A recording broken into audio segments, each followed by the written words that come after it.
Visiting the Raiders in Vegas, and everyone will see that. Let's welcome in our NFL insider Phil Yates and NFL front office insider Mike Tannenbaum. Phil, I'll start with you. What makes Shedeur Sanders such a good fit for the Raiders right now? Well, right now the answer is not right now because they've got Geno Smith. This is why I'm actually kind of curious as to whether the team would actually use the 6th overall pick on Shedeur Sanders. But I think you would like about it is he would pair with an offensive coordinator, Chip Kelly, that has been at multiple stops now. I know that we all think about what happened last year at Ohio State and say that's the kind of system that Chip Kelly is going to run. Maybe. I also think that Chip Kelly is a very adaptable coach who will take advantage of a player's greatest strengths, which in the case of Shedeur Sanders is a pristine pocket passer who has elite accuracy and also touch on the football. So if he lands in Vegas, he's going to have to be patient. But if he can afford to be patient, the spot is a very good one because there is good offensive infrastructure right now with the Raiders. And so, Mike T, in your mock draft, you have the Steelers trading up from 21 to 10, grabbing Sanders. They're also waiting on a decision from Aaron Rodgers, and we all are at this point. If you're the Steelers front office, what are you doing here with this situation? Yeah, I actually like both situations and maybe a combination. So if you could get Aaron Rodgers, and I'm presuming when the owner comes out at the league meeting and said, hey, we're going to sign him, they may sign him. That's a one-year deal. I love Shedeur Sanders there long-term. I think it's an ideal fit with what they want to do offensively from a standpoint of strong running game, play-action pass. And now that you have George Pickens, DK Metcalf, and Pat Freiermuth with the accuracy of Shedeur Sanders, you win for today with Aaron Rodgers, and you develop for tomorrow with Shedeur Sanders into the future. They're in a much better quarterback situation with that combination than at any point since Ben Roethlisberger. So rushing record as I am, if he gets to the right place. Yeah, it's not the NFL. They got that blue field. Swagu, what's your bold prediction? You ain't lying, Lou. That sucker looked like he cut out the side of a mountain. I got the Steelers trading up to take Shedeur Sanders in the draft higher than number 10. That's my bold prediction. We've talked about the QB conundrum that this franchise has been in for a long time since being left. And they trade up and go get Shedeur, and Shedeur keeps this organization going in the right direction and turns it back into a winning group.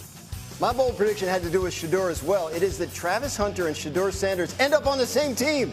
I say either the Cleveland or the Giants take Hunter in the first round and then trade back up into the first round to take Shedeur Sanders. I have no idea how realistic this is or how likely it is, but it sure does sound like a lot of fun, and I would think it would be a pretty cool story to see it happen. It would require, again, Cleveland and the Giants to pass on quarterback and then make a really bold move to get back up into the first round to take Shedeur Sanders. So, Lewis, I want to talk about Shedeur. You were at the Colorado Showcase last week. What did you see from Shedeur?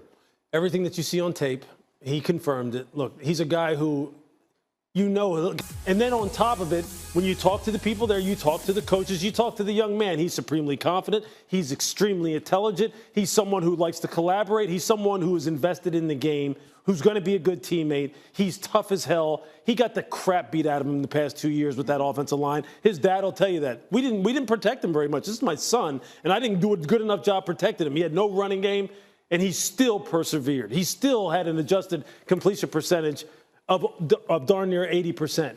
He's going to be fine. He's going to be a good pro. Just make sure you protect him and you help him out. Swagu, Mel Kiper has him going 9th in his latest mock draft to the Saints. You like that idea for Shedeur Sanders? I like that idea, Graz, but let me get on the soapbox right quick because I haven't been on TV in a while. Yeah, please. And I've heard all of these conversations. I get a chance to travel with Monday Night Countdown. Lou gets a chance to travel into these stadiums. Every quarterback in the NFL is cocky. Every one of them is arrogant. Every one of them think that they the best thing since sliced bread. So all of this conversation that I've been listening to about Shedeur and what comes with him, it comes with all of them that are good, that play at a very high level. When I was in the league, they were cocky. You think Peyton Manning wasn't cocky? You don't think Tom Brady was cocky? You don't think Patrick Mahomes is cocky and arrogant about how good he is at quarterback? I haven't met one in the NFL that don't think they the best guy to turn the ball loose on Sundays. So this being some kind of knock and wearing jewelry and talking like he talks and operating like he operates, all of that stuff is who these guys are. They don't all share in the same characteristics. They don't all share in the same mentality, but they all share in this one trait that they got a little bit of doo-doo in their neck. And Lou know the other word that is used for that a lot of people use to describe these Indeed, quarterbacks that have a tremendous amount of success. So I hate that I've heard that that's a knock on him, and people don't think that he has enough to be that. It's on Sunday. When they show up to that stadium, they all think they the baddest thing that's ever happened to football. I want it. I wanted mine to be like that, and franchising and organizations want theirs to be like that. So let's please stop using that against Shedeur like he's an anomaly in thinking that he got all it takes to be really good at the quarterback position. And Graz, you know it well too, being in these stadiums and interviewing these guys. They all think they the best thing. Anything schematically on the football field, it has more so to do with the organization of the Pittsburgh Steelers. I think when more teams, more organizations break these young men when they come in the league than they actually build them up. And when you talk about the Pittsburgh Steelers, they're still one of the blue chip franchises in the National Football League, primarily because of their head coach and Mike Tomlin. And so for me, when I look at Shedeur Sanders, it wouldn't be a bad thing for him to slide in the draft. Like, if you should do it, would you want to go to the New York Football Giants? Heck no. Like, with all the turmoil and everything that's surrounding an organization like the New York Football Giants, that's not a place that I would want to be to try to get my career started on the right path. But a team like the Pittsburgh Steelers, we know that they're waiting on Aaron Rodgers. Obviously, that situation has to play itself out. But if I'm Shedeur, if I step into the Pittsburgh Steelers situation, there would be no pressure for me to just come in and be this quote-unquote savior type that a lot of these quarterbacks at the top of the draft are expected to be. You can come into a stable franchise and allow the organization and the players around them to help him, kind of as far as the process of getting going in the National Football League. Yeah, I'm with you in terms of the stability that the Steelers provide and the fact that Shedeur can fit in with a team that's pretty much ready-made to make playoff runs as they do every year. They don't go below 500. Everybody knows that with Tomlin, and they have that structure. Here's where I would put a caveat to that.